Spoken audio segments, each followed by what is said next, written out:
эерэг, гэгээлэг, сайн, сайхан, боломж, эдгээр үгс тархинд юу бүтээдэг гэж үзэл бодлоо өөрчлөх хүчийг бүтээдэг. Сэтгэлийн эрүүл мэндэд тань анхааран туслах, амьдралын хүчийг нэвтрүүлэг эхэлж байна.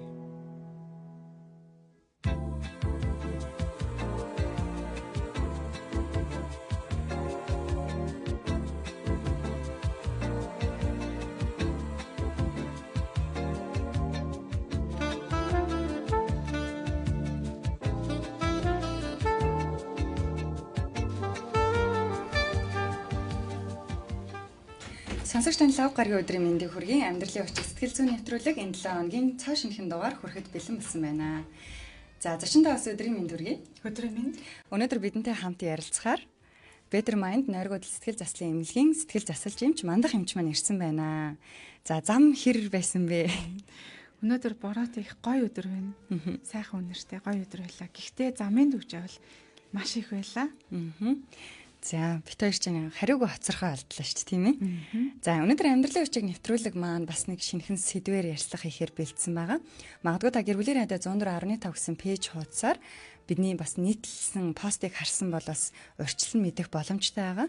Өнөөдөр бидний ярилцах агуулга бол шизофрен эмгэгийг бид мэдхүү гэсэн агуулга байгаа. Тэгэхээр энэ нэр маань бас учиртай. Яа тэгэхээр бид нар энэ шинж тэмдгийг мэддэг боловч яг нэг ялгаж олж харж бас чаддгүй, бас бусад зүйлстэй ингээ холих магадлал илүү их байгаад байдаг тий. Шинжлэх ухааны талаас нь хандхаас илүүтэйгээр бас өөр нөхцөл байдлыг бид ер нь бодох гээд байдаг. Тийм учраас энэ сэдвийг бас онцгойлон авч өнөөдөр ярилцахаар шийдсэн байгаа. Танд харин агуулгыг сонсоод ер нь хамгийн түрүүнд танд ямар бодол төрсөн бэ? Сэтгцийн олон янзын эмгэг байдаг. Энэ дундаас миний нэлээд их сонирхлыг татдаг. Өвчин бол шизофрен. Миний одоо 10 жилийн өмнө анх сэтгцэн эмч болоод анхны маань үзчихсэн үйлчлүүлэгч маань шизофрен гэдэг эмгэгээр онцлогдсон эмэгтэй байсан. Энэ ажиллаж авах хугацаанд нэг хэсэг бас Австрали, Монголын хамтарсан шизофренийн генетикийн судалгаан дээр судлаачаар ажиллах бас боломж гарч ирсэн л та. Тэгэхээр нөгөө шизофрен гэдгийг бол бүр генийн төвшөнд бас нэг хэсэг судалсан, нэлээд зэртлээ мэдээлэл авсан. Надад их тийм сонирхолтой сэдв санагдсан. Би танийд ингээл нойргууд талаар л яг гоё мэрэгсэн гэдсэн чинь шизофрен талаар хоёлаа бас өнөөдөр тэгвэл чухал яриаг өрнүүлэхэд илүү танд бас ойрхон байх юм байна, тийм ээ. Тэгээ хүмүүс яг хамгийн их одоо эргэлздэг гэх юм уу? Тэр зүйл нь бол энэ яг төрөлхийн зүйл яг муу юм уу? Генетиктэй яг холбоотой юу? Хүмүүс ямар нэгэн одоо трама буюу гэмтэл цочрлоос болоод яг төр хугацаагаар бас энэ шинж тэмдэг илэрдэг юм биш үү, те? Ямар нэгэн зүйлээс болоод яг бий болдгийм биш үү гэдэг ойлголтууд бас их байдаг. Тэгээ ер нь бол энэ шизофрен гэдэг эмгэгийн маань эхний илэрлэл нь буюу тэр цочмог солиорох шинж маань бол 18-аас 21 нас буюу идэр залуу наснд эхэлдэг. Тэрнээс өмнө энгийн хүмүүст бол анзаарагдамгүйгээр юм бүдэг байдлаар шизофренийн эмгэгийн тэр танин мэдгийн буурлын шинж, зан төрхийн өөрчлөлтийн шинжүүд илэрдэг. Тэрийг бол ар гэрийнхэн маань хажууд байгаа хүмүүс маань хөдөлгөөн анзаардаггүй. Яг цочмог солиорлын шинж илэрхээр л энэ өвчин гинт үслээ гэж ойлгодог. Урд нь зөв зүгээр л хөвгт байсан. Маш онцордог байсан, асуудалгүй байсан. Гэвтэл гинт л юм боллоо гэдэг. Сүүлийн одоо жилүүд ч гэлтэхгүй Монголд л сүүлийн жилүүдэд дэлхийд дахинд бол энэ шизофрен гэдэг эмгэгийн шалтгааныг илрүүлэх зорилгоор маш олон төрлийн судалгаанууд хийгддэг. Эдгээр одоо сүүлийн үеийн судалгаанууд бол хөвчлэн генетикийн судалгаанууд хийгддэг болчихлоо. Шизофрен эмгэгийн шалтгааныг нийтдээ 100% гэж үзэх юм бол одоогоор дэлхийд хийгдсэн судалгаануудын 70-аас 80% нь бол генийн шалтгаантай эмгэг илрээд байна гэж үзэж байгаа. Тэр ген дундаа шизофрен эмгэгийг үүсгдэг 20 гаруй төрлийн тийм кандидат генүүд байгаа. Одоо дундаа юм эвдрэлтэй бидний сэтгэл хөдлөлийг арай өөр болгодог, өөр үйл ажиллагаатай эвдрэлтэй ген гэсэн үг. Тэр эвдрэлтэй ген ээж аавын хин нэг нь байсан байж болно. Гэтэ ээж аавд бол өвчин үүсгээгүй далд байдлаар хадгалагдсан.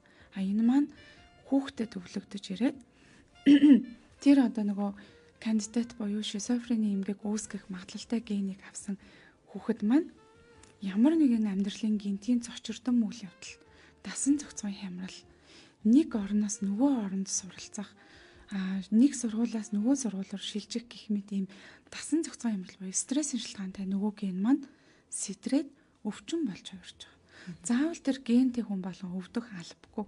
Харин тэр генийг бидний хүрээлэн байгаа орчны стресс дэвэргэж, сэтрээж гаргаж ирдэг гэсэн үг.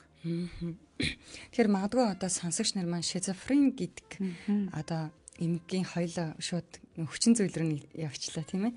Генетикээс илүү 70-80% гэхээр миний төсөөснөөс бол ихтэй бас бага байдаг юм байна. Тэгэхээр үлдсэн магадгүй 20% нь одоо нөгөө орчны шинж чанартай байж болно гэсэн ямар нэгэн үйл явдал цочролтой холбоотой байж болно гэсэн үг. Тэр нь болохоор ерөнхийдөө бол яг тэр 70-80% гэдэг нь болохоор генетикийн буюу удамзын шалтгаантай. Гэр бүлийн гишүүдийн ах эгч нараас ч юм уу удамсан. Үлдсэн хувь нь бол тэр хүн дээр ээжийн гидсэнд бүрэлдэж байгаа үед тухайн хүний тархинд тэр генд нь одоо мутац үүснээс болоод тэр хүн дээр л онцлог байдлаар тэр гений өөрчлөлт үүснээс болж ерөн шизофрен эмгэг үүсэж байгаа. Ямар нэгэн удамгүй ч юм уу, ямар нэгэн гений өөрчлөлтгүй шизофрен гинт эрүүл байсан хүн дээр илэрх тохиолдол ер нь бол бараг байхгүйтэй адилхан. Ийм тохиолдолтой миний хувьд бол таарж байгаагүй. Үзчихсэн номон дээр, судалгаан дээр ч гэсэн гинтийн байдлаар удамгүйгээр эсвэл гений шалтгаангүй илэрсэн гэдэг тохиолдол бага байдаг. Магадгүй тэр нэг үлдсэн 20-30% нь бол шалтгаан тодорхойгүй. Шалтгааныг нь тодруулъя гэхээр генетикийн судалгаа бол маш их цаг хугацаа шаарддаг болохоор шалтгаан тодорхойгүй. Гэтэ яг сайн асуужаар асуух юм бол генетик тийм бас нэг удмын асуудал байх хандлагатай байдаг та. Шизофрен гэдэг үг өөрөө одоо миний ойлгосноор орчуулагддаггүй үг юм. Шизофрен гэдгийг монголоор орчуулах юм бол сэтгэц хуваагдах эмгэг гэж орчуулж болно. Сэтгэц хуваагдах эмгэг. Одоо бидний энэ сэтгэл зүй тархины үйл ажиллагаа гэдэг бол нэгдмэл цогц зүйл шүү дээ. Анхаарал төвлөрөлт, ой тогтоо, сэтгэн бодох үйл ажиллагаа бүгдээрээ нэг багц юм үйл ажиллагаа. Тэгтэл шизофрен гэдэг эмгэгийн үед бол бүх энэ сэтгэн бодох үйл ажиллагаанууд маань хуваагдаж сэтгэгц задардаг. Энэ нь юугаар илэрдэг юм хэрэг нэлээд одоо шизофренийн архаг хэв шинжэд орохоор өгүүлбэр задардаг. Одоо өгүүлбэр нэг утга илэрхийлэх хэрэгтэй та тий. Жишээлбэл одоо жишээлх юм бол шизофрен эмгэгийн нэлээд одоо 3 дугаар шатнд ч юм орсон хүний яриаг сонсох юм бол тэр хүн яриад байгаа боловч тэр хүний өгүүлбэрээс, үгнээс, ярианаас ямар нэгэн зүйл ойлгоход төвхтэй гэсэн үг. Одоо жишээлх юм бол бид нар би өнөөдөр ажилдаа явсан гэж ярьдаг шүү дээ. Эндээс л ажилдаа явсан байна гэдг нь ойлгодог. Тэгтэл шизофрени эмгэгтэй сэтгэгц задарсан хүмүүсийн маань тэр яриа нь би мал ажилдаа ирээгүй гэдэг ч юм ийм байдлаар ингээд тэр хүний өгүүлбэрээс нэгтгээд үгнээд ойлгох хэрэг төвхтэй. Ийм байдал үүсдэг. Сэтгэгц хуваагддаг гэсэн үг тий. Сэтгэгц хуваагддаг. Тий. Хүсэл тэр хүний одоо хийх зорилго, хүсэл, тэмүүлэл, бодол бүх юмнууд хоёрдмол байдалтай болно. Нэг болохоор хайр хүрнэ, нэг болохоор яг тэр дараа зэвүү хүрдэг ч юм уу. Нэг болохоор би нэг аммаар байна, яг тэр дараа бас аммааргүй байдаг ч юм уу. Би баяртай байна, мөн тэр дараа гонигтай байдаг ч юм уу. Ийм эсрэг тесрэг сэтгэл хөдлөл, эсрэг тесрэг хүсэл бодлууд ер нь нэгэн зэрэг илэрдэг. Шизофрен эмгэгийн тухай одоо кино бас ер нь их байдаг. Таны хэлдгээр хүмүүсийн сэдвийг бас сонирхдаг. Яа тэгэхээр одоо кинон дээр ч юм уу илүү эргэн тойрны хүмүүст харагдаж байхад бол хий юм сонсдог, бас хий юм ингээ хардаг гэдэг ч юм уу. Одоо энэ хан хуваагдаад дотроос нь ингээд амтан гарч ирээд идэг гэдэг ч юм уу. Иймэрхүү байдлууд. Тэгэхээр шизофрен гэхээр миний хувьд хамгийн түрүүнд ингээд толгойд орж ирж байгаа зүйл нь хий юм сонсож хардаг хүний асуудал юм байна гэж би бодож байгаа юм. Тий. Ерөн шизофрен гэдэг эмгэг маань архаг солиорох эмгэг гэсэн үг. Солиорол шизофренийн үед бол ийм 3 үндсэн шинж илэрч. Хүмүүсийн маань ихэвчлэн мэддэг бол нөгөө солиорлын шинж буюу позитив шинж. Энд бол нөгөө хий үзэгдлийн шинж, димерлийн шинж гэсэн 2 багц шинж илэрнэ. Хий үзэгдлийн шинж гэдэг нь бодтой байхгүй байгаа зүйлийг бодтой мэтэр харах. Одоо ингээ хажууд хүн байхгүй хаад хүн байгаа юм шиг харах. Чихэнд хий хосон дуу аваа сонсогдох. Надтай сансраас хүмүүс яриад байна, холбогдоод байна. Эсвэл хідэн уулын цаанаас хүмүүс яриад байна. Дээр үеийн одоо өвөг дээдс маань надад харьцаж гин, дуу хоолой сонсогдож гин. Эрэгтэй хүний дуу сонсогдохын нэг болохоор эмэгтэй хүний дуу сонсогдохын гэдэг ч юм уу. Хий хосон зүйл хардаг, сонсдог, мөн амталдаг, үнэрлдэг, биен дээр мөн хий хосон зүйл мэдрэгддэг гэх мэт ийм 5 мэдрэхүйдээр хий үзэгдлийн шинжилэрдэг. Зөвхөн би бол дөнгөж сая сонсох болон харах дээр л хэлсэн биз дээ. Тэгэхээр арьсан дээр мэдрэхэд хүртэл шал өөр зүйлийг мэдэрдэг гэсэн. Амтлахад хүртэл. Тий. Одоо чинь амтлах дээр таны амтлах дээр жишээлх юм бол одоо энэ амтлах хий үзэгдэл маань хорлогдохын дэмэрлэлтэй хавсарч илэрч болно л доо. Энэ дээр жишээлх юм бол нөгөө бидний зүгээр эмнэлгээс өгж байгаа хоол энгийн л хоол байгаа шүү дээ. Гэтэл тэр амтанд одоо баймгүй, хачин, сонин, итгээ дамтыг амталж байна. Энэ дотор бол ямар нэгэн эвгүй зүйл хэлсэн байна. Яг л амтагдчихэв. Гэтэ тэр шизофрени эмгэгтэй хүнд бол яг л амтагдчихж байгаа. Яг л мэдрэгдэж байгаа. Гэтэ тэр хүнд бол та энэ мэдрэмж үнэн байгаа гэж хэлэх гээд байна. Тийм. Тэр хүнд бол яг л мэдрэгдэж байгаа. Тэгвэл тэр хүнд жинхнээсээ яг л өөр ямар нэгэн зүйл сонсогдож байгаа гэж та. Тийм. Ер нь бол одоо тэр гол тэр хий үзэгдэл үүсээд байгаа нөгөө дофамин гэдэг бодистой маань холбоотой. Тархины маань хит идэвхжил болсноос болоо солиорлын шинж ер нь үүсэж байгаа. Яг л бодтой бид нар одоо хий юм сонсдгоо гэдэгтээ 100% итгэдэгтэй адилхан би яг юм сонсоод байна. Яг тэндээс хүн надтай харьцаад байна гэдэгтээ 100% итгэдэг.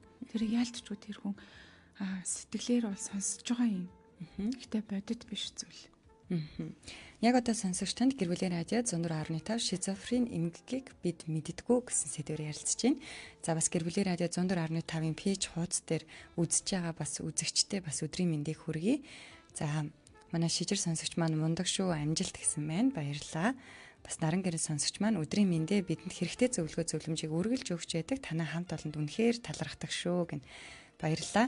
Бид бас өнөөдөр энэ хэрэгтэй мэдээллийг өгөхөөр наашаа зорж ирдэг Better Mind Neurogod сэтгэл заслын эмнэлгийн сэтгэл засалж эмчтэй бас их баярлалдаг.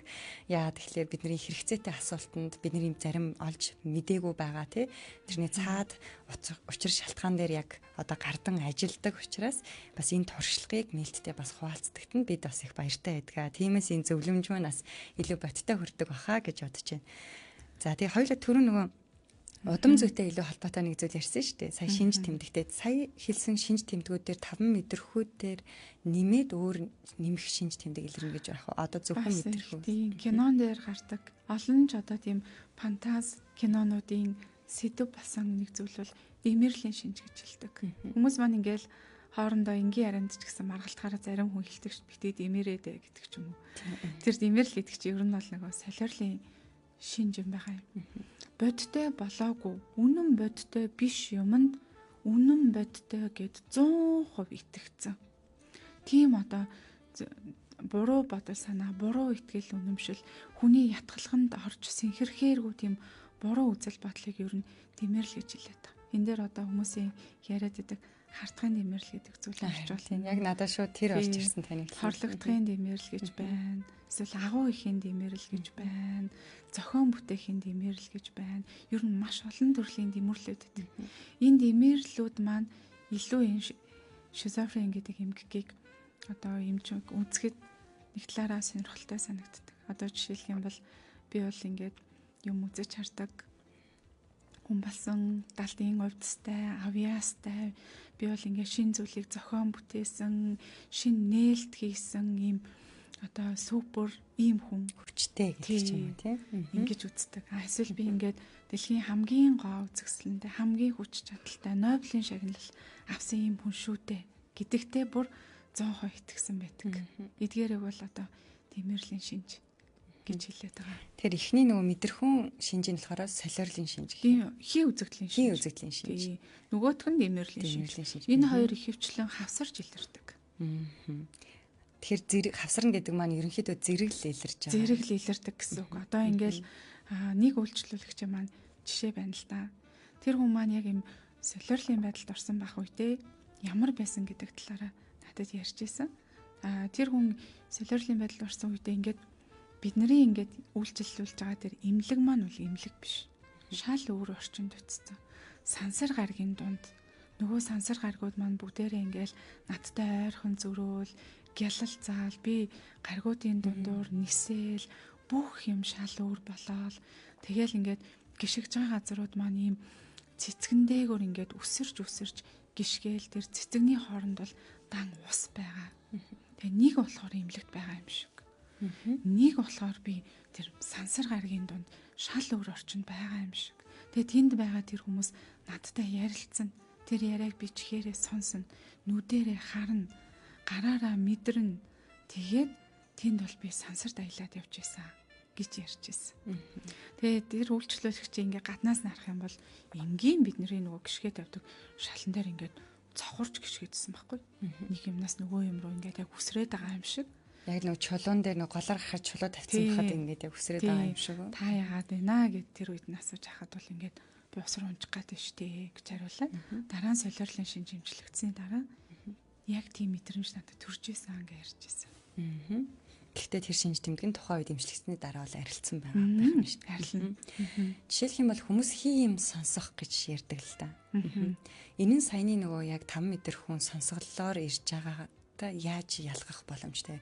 Тэр хугацааны бас нэг хэд хоног гэдэг ч юм уу хүмүүсээс хэлээд өнгөртөө зүйл байдаг шүү дээ. Тэр эдгээр тохиолдлоос ер нь яаж бас ялгах юм болоо. Хий юм сонсох чинь бас зөвхөн шизофрени эмгэгийн үед ч гэлтгүй нөгөө цочмог хордлого буюу архиныг үнцгийн хордлогын үед илэрдэг байхгүй юу. Тэгэхээр шизофрени эмгэгийн үеийн тэр хий юм сонсох нь бол яг л одоо хажууд нь хүн ярьж байгаа юм шиг яг юм бодтой ч юм ээ. Тэрэндээ ингээ гол нь 100% итгэц. Энэ одоо юу сонсогдоод байна? Үнэн үү, худлаа юу гэж бол эргэлзэх юмгүй 100% итгэдэг. Өдрийн аль ч цагт тэр шизофрени эмгэгийн үеийн хий үзэгдлийн шинж илэрнэ. Шүүн өдөр орой хизээч хамаагүй. Нэг л одоо сонсогдсон бол өдөржингөөч сонсогдно. Тэр үед бол 100% итгэц. Надтай нэг хүн яриад энэ даа л гэж бодно. Тэр цочмог хордлогын шинжтэй мансуурлах төрлийн байдаас архины эргэлттэй холбоотой хордлогын үеийн тэр сонсголын хий үзэгдэл бол шүн харуу бүрий болохоор шүндөө л илэрдэг. Тэр шинж бол хордлого тайлагдлаа. Нэг 7-10 хоногийн дараа бол арилчихна. Эмчилгээ хийлгсэн ч бай, хийлгээгүйч бай, архины хордлогын шалтгаанд одоо архины цагаан солио гэж хүмүүс ярьдаг шүү дээ. Тэр бол 7-10 хоног болоод арилждаг. Ахиад хордлогод орохгүй л тэр давтагдахгүй байж болно. Би нэг архины хордлогын хийм сонсох, бүр хийм харж исэн хүнтэй таарч исэн. Тэгээ би өөрөө ол юм өсвөр насны хүүхдээсэн. Тэгээ нөгөө архиусных нь маргааш өглөө хүмүүс ингээд ирүүлжтэй шүү дээ, тийм ээ. Тэгээ ирүүл болоод хэвийн амьдрал нь үргэлжлээд явах боломжтой. Тэр үеийн үед болохоор нөгөө өглөө сэрээд яг энэ галзуураа солирцсон юм шиг ингээд нөгөө амьтдын тухай яриадсан байхгүй юу? Энд одоо тийм амьтан ерөөсөө байх бач тийм амьтан явж гин. Тэгэл бүр энийгээл хөшөөл бүр татаж унтлаа тэрийг харж энийгээл тэр амьтдуудынхаа хийж байгаа зүйлийг нь ярьж өгөөл. Тэр байдал миний санджаар нэг 2-3 өдөр үргэлжилсэн. Тэр магадгүй одоо ботход архины хордлогын шинж байсан юм болов. Тийм тархи маань архинд хортчлоо л гэсэн үг. Тэгэхээр ийм бодит хий үзэгдлийн шинж гарна. Яг ийм өөртөө нойрхон. Нөө шизофрени үед бол ингээд хідэн уулын цаана эсвэл сансраас үнтэй яриад шүү дээ. Тэгтэл архины хордлогын шалтгаантай тэр хий юм сонсох бол бидний ингээд харах боломжтой зайд, сонсох боломжтой зайд яг энэ өрөөнд хүн яриад байна. Нөгөө шизофрени болохоор бүр сансраас яриад байна. Энгийн чихэр сонсох боломжгүй тийм хий үзэгдэл үүсдэг. Тэгэхээр тэр архины хүмүүс дээр илэрдэг тэр шинж нь яг юм бодит хий үзэгдэл. Арсан дээгүр юм гүгээд байна. Могоо харагтаад байна гэдэг ч юм уу. Их хвчлэн тийм айдас дөрүүлмээр амар зүйлүүдийг хардаг. Тэгэл унтахаараа ингээд зүгээр ингийн хүн шиг унтчихдаг. Тэгэл сэрхээрээ өргөжлүүлээл яг тэрийг яриад надад бол нэг юм согтуу байгаа юм шиг л санагдаад байсан байхгүй. Тэгээд ингээ 3 хоногийн дараа ч илүү тэгээд зүгээр болчихсон. Тэгэхээр төр хугацаагаар илэрж байгаа энэ бол одоо илүү хордлогын шинж чанартай байх тийм үү? Шизофрени шинж ер нь бол 16-аас 30 наснд илүү их одоо илэрдэг гэдэг ингээ судалгаа бас явж байгаа тийм ээ. Бас шизофрентэй хүмүүсийн 5-аас 10% нь ер нь бол энэ бие даах чадвартай буюу өөрийнхөө амьдралыг бас энгийнээр ингээ өргөжлүүлээд хянаад явах боломжтой гэж. Тэгээ энэ хувь бас надад их санагдаагүй. Ер нь бол шизофрени эмгэгтэй хүмүүст хөдөлмөрийн чадвар алдалт 70-80% хөдөлмөрийн чадвар алдалт үүсдэг. Ихэвчлэн нэг хүмүүсийг ажиглаад 10 жил орчим шизофрени эмгэгээр өвдсөний дараа яалтчгүй хөдөлмөрийн чадвар алдагдах буюу өөрөө ажил хөдөлмөр хийгээд өөрөө өөртөө үйлчлээд амьдралаа зохицуулаад явах боломж ихэнх хувьд маань таараа байдаг. Тэр хөдөлмөрийн чадвар алдалтыг үүсгэж байгаа гол зүйл бол тэр солиорлын шинж гэхээс илүү тэр бие хүний буурлын шинж буюу негатив шинжүүд гэж байдаг. Тэр нь бие хүний буурлын шинж тийм 4 янзын шинж байгаа. за Зориггүйдэх шинж. Одоо өглөө босоо нүрээ аваа, гэрээ янзлий, ажилдаа явъя, тийм юм суръя, тийм юм идье гэсэн тийм ямар ч хүсэл зориггүй зориггүйдэх гэдэг шинж үүдэг. Апати гэдэг шинж. Дараахан сэтгэлгүйдэх гэдэг шинж үүдэг. Ямар нэгэн уурлагаас бусдаар сэтгэл хөдлөл гэдэг зүйл хүнд үүсдэггүй. Хайрлах, өрөвдөх, эмпатитай хандах, баярлах гэдэг мэдрэмж үүсдэггүй. Яг энэ жишээтэй энэ сэтгэлгүйтгэхтэй холбоотой бас нэг жишээ байдаг. Багш нараасаа сонсч байсан. Нэгэн одоо шизофрени эмгэгээр онцлогдсон залуу яг хажууханд нь өөрийнх нь төрсөн аав нь амь тавьж байхад бол тоогч зүйлгүй сакс тоглоод байж байсан. Тэгэхэд бол энд яагаад вэ гэхээр тэр хүнд шизофрени гэдэг эмгэгээс болоод сэтгэлийн тэр эерэг хөдлөл үүсэх шинж байхгүй болдог. Ямар ч зүйл үүссэн тэрэнд реакцлахгүй. Магадгүй хууралжил болно. За дараагийн шинж нөгөө аутизмын шинжүүд илэрнэ. Хүүхдэд илэрдэг аутизмээс арай өөр. Би хүн ганцаардах шинж буюу ямар нэгэн нийгмийн харилцаанд орох тийм хүсэлгүй гэрийнхээ нэг болонд байдаг ч юм уу, нэг хөвцөн газар хавдаан байдаг ч юм уу, нийгмийн харилцаанд орох тийм хүсэл сонирхолгүй болдог. Тэгэхээр ажил төрөл хий гэсэн ч угаасаа хий гэсэн сонирхолгүй. Хий гэхэр чинь нийгмийн харилцаанд орж хүнтэй ярих хэрэгтэй гарна шүү дээ. Тэгэхээр ярих сонирхолгүй, хийх тийм итгэхгүй байдгаас болоод хөдөлмөрийн чадвар нэлээд алдагдана. Сүүлдээ их 20-30 жил шизофрени эмгэгээр өвдөхөөр энгийн одоо хувцас өмсөх, аяг давгаа угаах, үс гизгээ самнах гэдэг энгийн энэ өөртөө үйлчлэх чадварууд хүртэл алдагддаг. Тэгэхээр эхнийх нь бол зориггүйдэх шинж, ямар нэгэн зүйл хийх тэмүүлэл байхгүй гэж ойлголоо тийм. Сэтгэлгүйдэх буюу ямар нэгэн зүйлийг ойлгох, хүлээж авах тэр эмпати чадвар байхгүй. Гурав дахь нь болохоор ганцаараа байх эрмэлзэл, бие хүн ганцаардах тийм. Харилцаанаас зайлсхийх. Яг л нэг аутизмын 3 шинжийн нэг шиг нь сонсогдож байна тийм. Дөрөвдөх нь болохоор сэтгэг цуваагдах шинж. Буюу нөгөө түрүүний ярьсан хоёрдмал хүсэлтэй болох. Хоёрдмал бодолтой эсрэг тесрэг бодол үүсэх. Тэгэхээр ингээд тэр хүний бодол, сэтгэл хөдлөл гэдэг ингээд толгойн дотор нэлээд замбраагүй, нэгдэлгүй, зориг чиглэлгүй ингэж бодлууд үүсдэг гэсэн үг. Энэ сонсогчоос мань асуулт ирсэн байна л да. Зүүдэндээ ингээ хий юм сонсож бас нойр хүрэхгүй байх болох уу гэх. Зүүдэндээ хий юм сонсох бол одоо нөгөө ихэвчлэн мэдрэлийн ядаргааны үед илэрч байгаа шинж байхгүй юу? Яг сонсож гин үү? Эсвэл юм шиг санагдаж гин үү? Нэрээр дуудах шиг болж гин үү? Энд тэнд хүн яриад ах шиг болж гин үү? Шиг яг үнэхээр сонсож байгаа хоёр бас өөр. Одоо нэг гажуу тусгал гэдэг бас эмхий үзэгдэлтэй төстэй шинж байдаг байхгүй юу? Гажуу тусгал. Энэ нь болохоор ингээд энэ тэнд сонсогдож байгаа чимээг өөр чимээ юм шигээр сонсох. Энэ тэнд юм ундахыг хүн хашгирч яах гэж сонсох ч юм уу? Гажуудж штэ тийм. Гажуудж байгаа. Энэ тэнд ингээ хувцсны үлгүүртэй байгаа үлгүүрт өлгцэн хувцсыг хүн байна гэж харах ч юм уу? Ингээд ийм ядаргааны үед бас ийм шинжүүд илэрч болно. Шизофрени эмгэгийн үеийн тэр бол унтаас ирүүн алинд өдрийн хизээдч бүр тов тодорхой мөн үү биш үү гэхийн эцэсгүй тийм зүйл сонсогдно. Тэгэхээр магадгүй одоо жишээ нь шинж тэмдэг ингээд дангаараа илэрх юм бол энийг бас яг мөн гэж оншилдох юм болов. Яг оншилгыг таад хийжээс хамгийн анхны үйлчлүүлэгч нь ингээд шизофрентэй байсан ингээд хэдэн настай орчим байсан юм бол бас ямар хүйсний хүн байсан бэ? Бас та яг ямар шинжүүдийг нийлүүлж яг энэ бол шизофрени эмгэг муу юм байна гэж онш тавьсан бэ? Тэр хүн маань тухайн үед бол 25 настай эмэгтэй хүн байсан л та. Тэр хүн маань бол тасаг твцэн хүн байсан. Угаасаа ерөн шизофрен гэдэг онш тавигдаад нэлээд хэдэн жил 5-6 жилийн хугацаа өнгөрсөн хүн байсан. Тэр эмэгтэй тэр одоо илэрж исэн нийтлэг шинж гэх юм бол тэр нөгөө негатив шинж буюу бие хүний бууралын шинжүүд бол маш тод илэрсэн байсан. Сэтгэл хөдлөл багтай, өөртөө нь холбоотой санаа зовхоор зүйл тохиолдсон байхад тэрэнд бол ямар нэгэн санаа зовж реакцлсан зүйлгүй. Тэгээд өөртөө нөгөө арчаатай байдал, өөрийгөө анхаарах байдал бол нэлээд суларсан. Тэгээд хин нэгэнтэй харилцах, ярихдаа бол нэлээд дургу. Эмчтэйгээ ярихдаа хүртэл цааргалах дургу байдалтай. Тэгээд ганцаараа амандаа хин нэгэн одоо хүнтэй юм ярьж байгаа юм шиг зүйлийг ярьж байсан. Энэ бол одоо нөгөө сонсголын эсвэл харааны хий үзэгдлийн шинж байх магадлал. Зөвхөн сонсголын шинж илрээд ингээд зогсохгүй байвал юу гэж бодох юм бэ? Зөвхөн тэр сонсголын хий үзэгдэл илрээд байх юм бол бас тэрий ч одоо нөгөө түрүүн хэлсэнчлээ яг ямар өвчин шизофрен юм уу?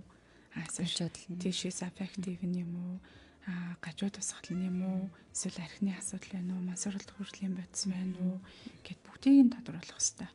Зөвхөн одоо үнэхээр яг ийм хий үзэгдлийн сонсголын хий үзэгдлийн шинж үнэхээр мөн байлаа гэх юм бол тэн дээр бол одоо сэтгцийн үндсэн онш тавигдах магадлал их өндөр. Энгийн ядаргаанд орохор ч юм уу, энгийн нойрг утгаар ч юм уу яг тийм тод хий сонсголын үзэгдэл сонсох магадлал маш багтаа шүү дээ. Зүгээр юм шиг л санагдаж магадгүй. Сонсогдож байгаа юм шиг хоёрыг ялахад өөрөө жаахан хэцүү юм а тийм ээ. Тэрийг одоо тэгэл хүнээрээ л ялгуулж асуунда. Тий. Яг ингээд миний яриаг сонсож байгаа юм шиг та юм чимээ сонсно. Тэр хүн яг юу гэж хэлсэн? Юуны талаар ярьсан? Эрэгтэй хүн байсан уу? Эмэгтэй хүн байсан уу?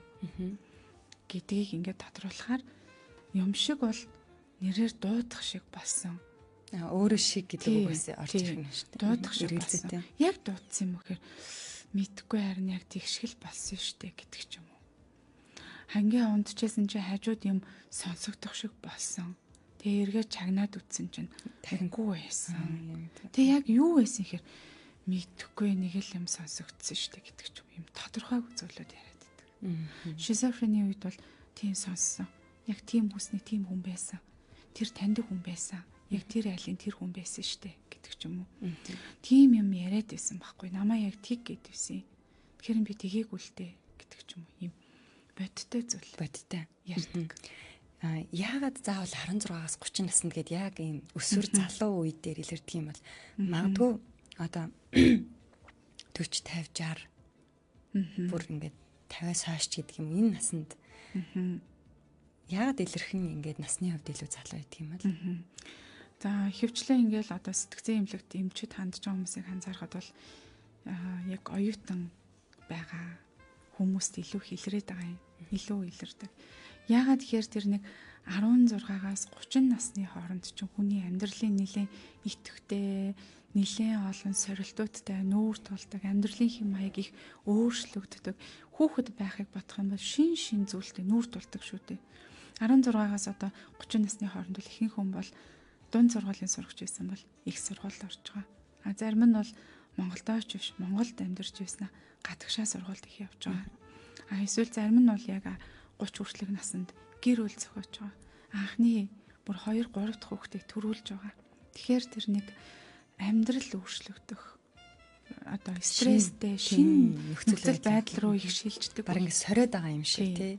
Энэ сорилтуудад ихэвчлэн 30 хүртэлх насны хүмүүс бол ихэнх нь орцсон илүү хүртдэг байх. Тий. Ороод тэр сорилтуудыг ямар нэгэн хямралгүйгээр даваад гарсан бол тэр хүн цаашаа бол шизофрени эмгэгэр өвдөхгүй л гэдэг магадлал илүү болч. 30 хүрэхэд. Гэхдээ таны одоо сүүлийн 10 жилийн хугацаанд та ингэ ажиллаж байхад илүү одоо хожуу үед илэрчээсэн 50 60 наснд ч юм илэрчээсэн тохиолдолтой та таарч байсан уу? Ер нь бол шизофрени эмгэг бол ихэвчлэн тэрний 30 дотроо л илэрнэ. Тэрнээс хойш сэтгцэн эмчнэр ч гэсэн өөрсдөө яардаг 30 гарсан бол ер нь шизофрени биш одоо bipolar тал руугаа ч юм уу байх магадлалтай. 40 50 60 наснд илэрж байгаа тэр зүйлүүдийг үтлэлтийн өмнөх солиорлын шинж гээд арай өөр онш тавьдаг. Яг үтлсэн нас биш, Гэтэ нэг хөвгтлөлт явагдахаас өмнөх одоо хижээл насанд илэрч бас ийм солиорлын шинжүүд цөөн хүмүүст илэрч болдог. Тэрийг шизофрен гэж онцлохгүй хөвгтлөлтийн өмнөх үеийн одоо сэтгэл зүйн хямрал гэж онцлно. За тэгэхээр саяны 16-аас өмнө илэрдэггүй гэдэг асуултын хариулт маань ч гэсэн баг гараад ирлээ шүү дээ. Яг л нөгөө тийм нөхцөл байдал, шин сорилт, илүү олон зүйлийг ингэ шийдэх ёстой гэдэг ч юм уу тий. Тэдгээр зүйл бол харьцангуй бага хүүхэд нас чи илүү. Гэтэ цөөн тохиолдолд бол 16-аас өмнөх наснд илэрдэг шүү. Одоо ингээд хүүхдийн сэтгэл санаа хямарсан хүмүүс эмчлэг хүүхдийн тасаг гэж байдаг шүү тий. Тэнд дэвтэж байгаа хүүхдүүд маань бол 10 үедтэй 10-11-тэй хүүхдүүд ч хүртэл хэвтчихэдэг. Голчлон дэр зэмүүдэд хандж байгаа хүмүүс л нэг 18-аас 21 нас орчим цочмог солиорох шинжтэй байгаа юм. Тэгээд 18-аас жоохон өмнөхөн илэрж байгаа үеийг бол эрт илэрч байна гэж үзнэ. За сонсогч та гэр бүлийн радио 104.5-ийн пэйж хуудсан дээр бас бидний лайв стрим шуудаар үзэх боломжтой байгаа. Энэ комент хэсэг дээр тас шизофрени шинж тэмдэгтэй холбоотой биднийг их тэнэгэлзүүлдэг тий эргэлзээнд оруулдаг.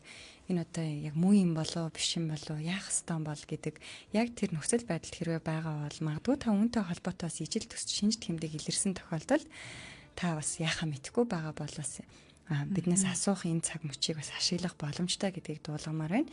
Тэгээ би түрүүн нөгөө ярианыхаа ихэнх үед хэлжсэн шүү дээ хүмүүс ихэвчлэн энэ үед нь одоо манайхан одоо бүү болох гээд байгаа юм шиг байна. Жохон ингээд солиороод байна, димээрээд байна гэдэг ч юм уу. Нэг иймэрхүү одоо шашинлаг байдал руу бас ингээд шилжүүлэх гээд байдаг шээ. Тэгээд тэр нь одоо цаг алдна гэдэг зүйл байх юм уу? Илрэнгүүт нь одоо яралтаа яг зөв арга хэмжээг авах хэрэгтэй байдаг юм болоо та энэ тал дээр бас бидэнд зөв чиглүүлэхийг өгөөч.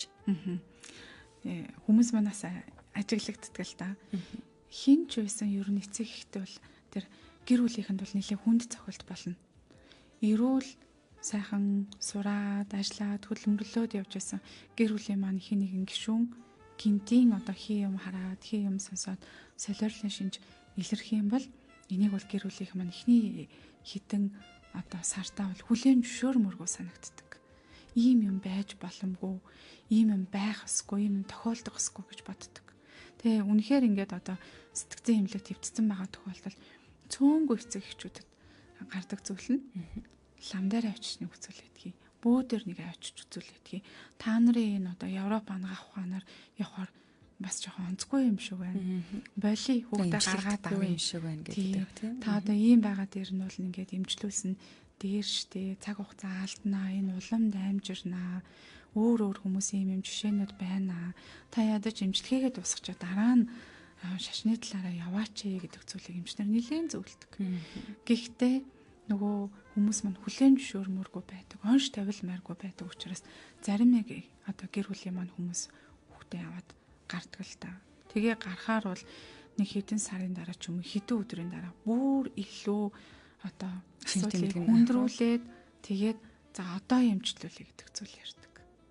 Тэгэхээр шизофрени эмгэг гэдэг зүйлтэй давж тулж болно.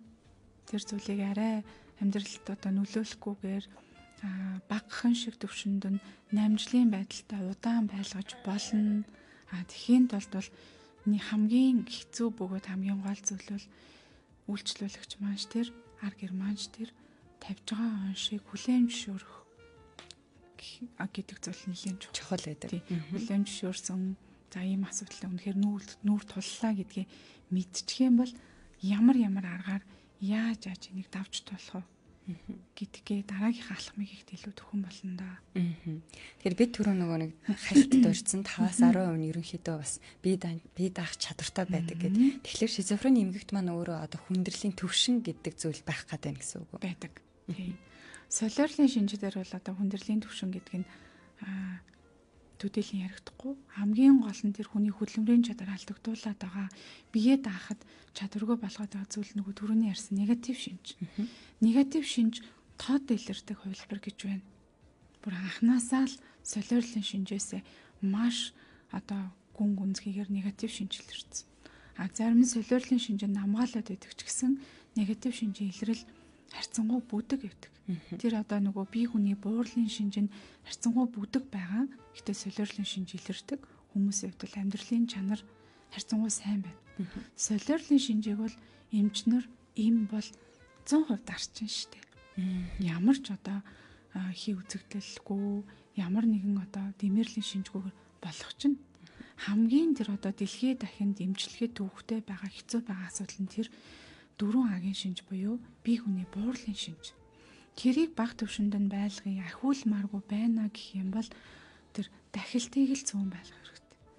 Дахилтыг буюу тэр солиорлын шинжийн сэдэрлийг зүүн байлгахын тулд байнгын эмчийн хяналттай, байнгын тохирсон эмээ, тохирох тумгаараа уугаад явж байгаа юм бол тэр солиорлын шинжийг үе илрүүлээд байх ч алба байхгүй байдаг шүү. Магадгүй илүү одоо тэр төвшний хувьд хүнд байгаа хүмүүст ч гэсэн таны хэлснээр энэ яг тохирсон тунг, тохирсон эмийг өгөх юм бол энэ сөрөг шинж тэмдгүүдийг одоо илэрхгүйгээр амьдрах боломжтой гэж тайлбар. Боломжтой. Гэхдээ дөнгөж хэдхэн жилийн өмнө онцлогдсон ч юм уу, саяхан онцлогдсон ч юм уу негатив шинж гүнзгийрээгүй байгаа хүмүүст бол боломжтой шүү. Нэгэнт л негатив шинж буюу тэр бие хүний буурлын шинж нь нэлээд 10-15 жил үргэлжлээд нэлээд бие хүний буурлын шинж тод илэрсэн байгаа тохиолдолд тэрийг ахиулахгүй байна уу гэхээс биш негатив шинжийг бууруулах нь бол их боломжгүй зүйл болтгоо л доо.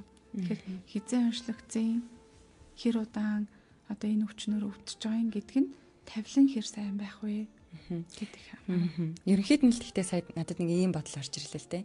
Бид нар ямар нэгэн одоо подкаст ч юм уу ямар нэгэн нэвтрүүлэг ингээд сонсоод би ер нь тийм л юм шүү байна гэж одоо зөвхөн шизофрени эмгэгч биш бусад зүйлсээр ч гэсэн би чинь яг ийм л хүн юм байна гэж гүн одоо яг тэнд итгэж найдахаас илүүтэйгээр яг мэрэгжлийн тусламж үйлчилгээ авах хэрэгтэй юм шиг жишээ надад санагддаг л та. Хүмүүс сэтгэл готролтой ч гэсэн ингээл фэйсбүүкээр уншчаал надад яг 2-3 шинж тэмдэг нь байна штэ гэлээ өөрийгөө тийм байна гэд бодчихдаг гэдэг ч юм уу. Тэгэхээс ингээд одоо шизофрени эмгэгийг сонсоход ч гэсэн яг л ингээл мэрэгжлийн мэрэгсэн хүн дээр нь очиод яг энэ төрлийн зүйл ажиглагдаад байгаа мó эсвэл өөр асуудал өөрт нь гарч ирээд байгаа мó гэдгийг мэдэх хэрэгтэй юм байна л гэж би ойлголоо. Тийм, ялгуулах хэрэгтэй. Ялгуулах хэрэгтэй тий. Тохирсон эмчилгээгээ цаг алдалгүй авах хэрэгтэй байна. Тэгэхээр энэ илүү чухал байхны. За тэгээд тэгэхээр ер нь яриан дундаас бүрэн эмчлэгддэггүй гэдэг нь бол ингээд тодорхой болчихлоо шүү дээ тийм ээ. Тэгэхээр энийг шинжлэх ухааны хувьд ч гэсэн бас энэ нээлт хийгдээгүй байна гэж ойлгох уу? Тийм, ер нь бол одоо ганцхан Монголд ч гэлтгүү те. Нөгөө өндөр анагаах ухаан хөгжсөн. Тий хөгжилтэй Америк, Герман, Япон, Солонгос, Австрали гэл бүгдээрээ л Монголч ялгаагүй дэлхийн эрүүл мэндийн байгууллагаас бүх улс оронд ийм өвчин болгон дээр гайдлайн буюу стандарт гаргаж өгдөг. Тэр стандартын дагуу тухайн хүнийгээ тэр оншийн дагуу стандартын дагуу эмчилдэг. Одоогоор дэлхийд дахинд бол тэр негатив шинжийг бууруулдаг юмнууд байгаа боловч бүрэн огт алга болгодог тийм эмийн эмчилгээнүүд байхгүй. Яагаад тэгэхээр энэ маань бол гентэй холбоотой асуудал болж таарч байна. Одоогоор тэр ген дээр одоо хийгддэг эмчилгээ байхгүй шүү. Генээс гарсан тэр алдаатай мэдээллийг алдаатай үйл ажиллагааг л засдаг эмнүүд байгаа боловч яг тэр шалтгааныг нь шизофрени эмгэг дээр бол эмчилгээд бол төвхтэй. Намжлын байдалтай, засварлын байдалтай, удаан хадгалах зорилготой эмч хяналтандаа тохирох эмийг нь өгнө. Хизээ нэгэн цагт магадгүй хяналт алдах юм бол сэтэрч магадгүй. Архаг явцтай өвчин гэдэг чинь ер нь бол юм шүү дээ. Сэтрэл, намжил, сэтрэл, намжил.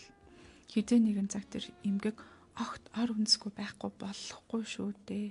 Ялангуяа шизофрени гэдэг эмгэгтэр. Одоо таны хувьд юу гэдэг маш олон төрлийн сэтгцэн эмгэгийн төрлүүд байдаг. Энэ дундаас магадгүй одоо хамгийн хэцүү гэдэг танд мэдрэмж төрүүлдэг эмчилгээний явцад үйлчлүүлэгчтэйгээ ярихад тий яг амьдралд нөлөөлж байгаа байдлыг нь харахад хамгийн хэцүү эмгэгийг ингээ шизофрен гэвэл та санал нийлэх үү? Ерөн санал нийлнэ шүү. Шизофрен дундаа бас янз бүрийн хэв шинж байдаг гэсэн шүү дээ.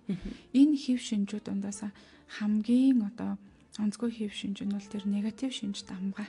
Бие хүний буурлын шинж дамгаа байгаа үйлчлүүлэгчтэй харьцаад бол өмнөөс нь санаа зовх, сэтгэл эмзэглэх тохиолдол гарна. Солиорлын шинжийг бол сэтгцэн эмчнэр бол төдийлөн одоо яаж эмчлэе гэж бол бодохгүй л дээ. Ер нь эмчнэр бол эмчилчин. Гол нь тэр суур бие хүний эмгэг, бие хүний тэр буурлыг л эмчилгээд бол төвхтэй байгаа. Бусад одоо нөгөө харьцангуй хөөрөл гутралаар илэрдэг bipolar ч юм уу, дондох эмгэг ч юм уу, стресс шилтгаантай асуудлууд ч юм уу, нойргуудл ч юм уу эмчлэгдэх боломжтой. Харин шизофрен бол үлдцтэй л байдаг талтай. За тэгэхээр сонсогч таны хувьд магадгүй та ийм шинж тэмдэгтэй холбоотой яг магадгүй байж болох юм гэсэн магадгүй санаа төрсөн болвол та мэрэгжлийн хүнд хандаад бас яаралтай тусламж үйлчлэгээ аваасай гэж хүсэж байна. Тэгээд сая түрүүн хэлсэн шүү дээ. Өндөр хөгжилтэй орон бид нэр ингээд хорт хавдар ч юм уу ямар нэгэн одоо хүнд өвчин тусах үед илүү гадаад орныг зорж хаалгаанд орох эмчлүүлэх гэдэг зүйл байдаг. Харин шизофрен эмгэгийн хувьд ямар одоо яг тийм ялгаатай байх вэ? Эсвэл Монголд ч гэсэн энэ одоо эмийн эмчилгээ хийлгүүлээл явах нь ижлэгэн байдаг юм болов уу? Ер нь бол ижлэгэн байдаг. Гадна харин ч одоо нөгөө сэтгэл зүйн асуудал дээр яг төрлөх хэлээрээ ойлголцдог эмчтэй үзүүлэх нь илүү үр дүнтэй гэдэг. Хэдийн англи хэл нь, магадгүй япон хэл нь, герман хэл нь үнэхээр супер сайн байсан ч гэсэн нарийн нандин сэтгэлийн мэдрэмжийг гаргасан тэм зүйлүүдийг эмчтэй харилцаа төвхтэй байдаг л та. Яг энэ дээр бас нэг юм жишээ байдаг. Нилээн одоо боломжтой айлын хүүхэд байсан. Тэгээ анх шизофрен гэдэг эмгэг бол Монголд онцлогдсон. Гэхэд бол энэ онцтой бол эвлэрмээргүй санагдсан. Гэхдээ боловсролын түвшин нилээн сайтай хүмүүс байсан болохоор лам бөгөөрөл яваагүй, харин илүү өндөр хөгжилтэй, илүү сайн одоо оронд үзүүлээг. Миний мэдгээр бол Америкт үзүүлж байсан, Швейцарт үзүүлж байсан, Австралид үзүүлсэн, Японд үзүүлсэн, Солонгосын хит хэдэн эмнэлэгт үзүүлсэн, Таиландд үзүүлсэн гэд хит хитэн хөгжилтэй сайн байж болох газруудаар үзүүлсэн.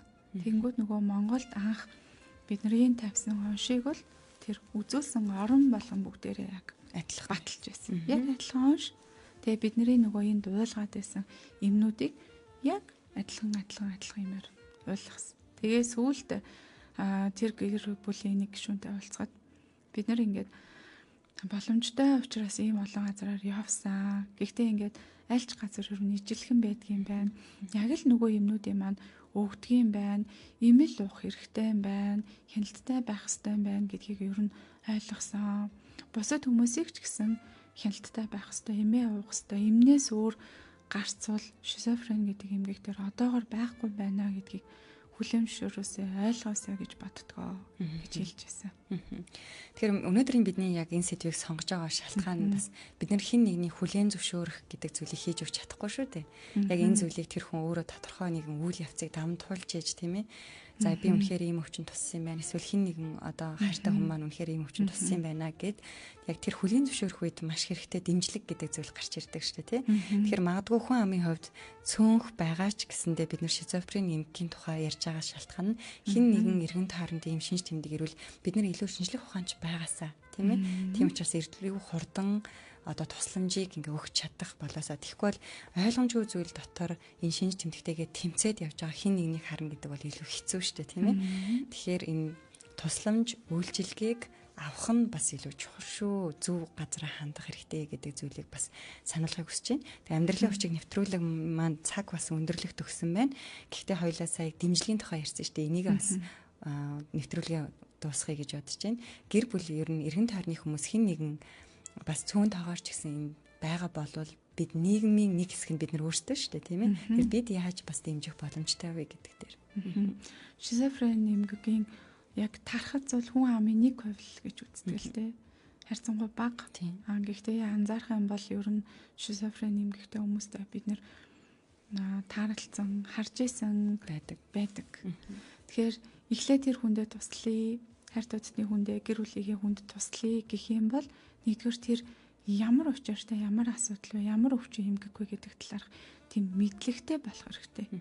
Энэ нь ингээд бидний боддгоор үнэхээр тийм аюултай, эвгүй асуудал юм уу? Эсвэл энийг одоо бас хяналтанд дэмжлээд авах боломжтой асуудал юм уу гэдэг талаар юм зөв мэдээлэлтэй болох хэрэгтэй. Ингээ мэдээлэлтэй, мэдлэгтэй хүн маань тэр хүндээ туслах гэж одоо зөв арга замыг олно шүү дээ. За дээрэс нь тэр хүн маань эмчнэрч тэр хүний ярьж байгаа яриа буруу ярьж болно, мэдэрч байгаа мэдрэмж буруу ярьж болно. Тэрийг хизээч нүүрэн дээр нь үүсгэдэггүй. Үгүй тийм биш шүү дээ чи буруу юм хараад байна гэдэг ч юм уу. Зөв. Эсвэл ингээд үгүй юу сансарт байгаа нь тийм байхгүй штэ гэдэг ч юм хизээч үгсгдэг. Яг тэгэхээр тэр хүн тэрэндээ 100% итгэсэн байгаа учраас тэр хүнийг аль болохоор ойлгохгүйж тэгсэн үү тийм байна уу тийм харагдаж байна уу гэсэн байдлаар сонсдог. Сонсож өгнө гэдэг тэр хүнд бол юм хантай мэдрэмж төрүүлдэг. Тэгэхээр ар гэрийнх маань мэдлэгтэй болох хэвээр тэр хүнийг ойлгох гэж хичээх хэрэгтэй. Заавал зөвлөх гэж хичээхгүйгээр тэр хүний яриаг зүгээр таслалгүй сонсно гэдэг бол маш их том тус болж байгаа шүү. Тэгээд үнэхээр ажигласан чинь тэр хүн маань юм шизофрен гэдэг эмгэгийн шинж тэмдэгтэй байх юм бол цаг алдалгүй мэрэгжлийн сэтгцэн эмчэд хандах хэрэгтэй. Тэгээд тэр эмч маань тохирох эмийг хэдэн сар, хэдэн жил ямар тунгаар гэх нү хизээ үзүүл гэх нү яг тэр үзүүлэх хугацаанд нь үзүүлээд эмчийн хяналтандаа эмийг нь эмчээр тохируулуулад ойлгох юм бол энэ бол хүүхдтэй хар гэрхэндээ өгч маш том тус юм шүү. За сонсогч танд амьдралын өчиг нэвтрүүлэг шизофрен эмгэгийг бид мэдхүү гэсэн сэдвээр хүрлээ. Бидэнтэй хамт Better Mind нойргууд сэтгэл заслын эмнэлгийн сэтгэл засалч эмч мандах эмч маань ярилцлаа. Танд баярлалаа. Баярлалаа. Сонсогч та өдрийг үргэлжлүүлэн гэр бүлийн радиод 104.5 мэдээлэл нэвтрүүлгүүдтэй хамтдаа байгаараа түр баяртай.